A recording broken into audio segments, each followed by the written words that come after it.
Yes, one of the hardest hit areas, as we mentioned, is Bartholomew County. That's where we've seen flooding in several areas. And that's where there are more than a dozen street closures right now and shutting down major roads. Samantha Johnson is live at one of those sites. And Sam, can you tell us where you are and what you're seeing there?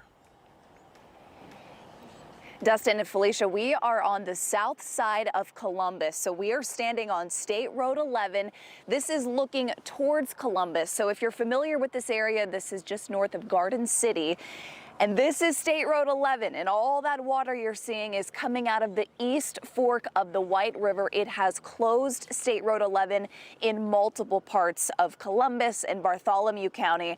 I want to give you a closer look at some of this flood water, and that's because according to the latest maps, there are at least 4 locations here in Bartholomew County along these waterways that are considered extremely above their normal levels. And that can be dangerous, especially because the east fork of the White River isn't expected to crest until tomorrow morning. That means this water is still rising. Today we talked to Shannon Cook, the EMA director here in Bartholomew County.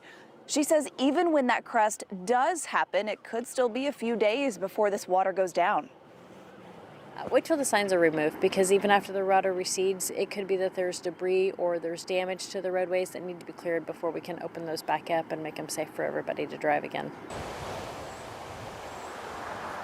Now, some places in Bartholomew County, by the way, saw close to 5 inches of rain in just the past 2 days. So while we are seeing a lot of road closed signs all across the county, Bartholomew County, according to the state's latest travel advisory map, is not officially under a travel advisory, but as you can see, it's causing a lot of headaches here in town. We did talk to a resident who lives just up the street. She says, unfortunately, she's used to this. She deals with it year after year, but she says the flooding this year is a little different. We'll tell you why, and you'll hear from her coming up on 13 News at 5. All right, Sam, thank you so much. And we're actually going to continue our weather coverage on WTHR Plus. That's right. We've got our live Doppler radar there. Plus, you can find your extended forecasts and the blogs. You can download that free of charge.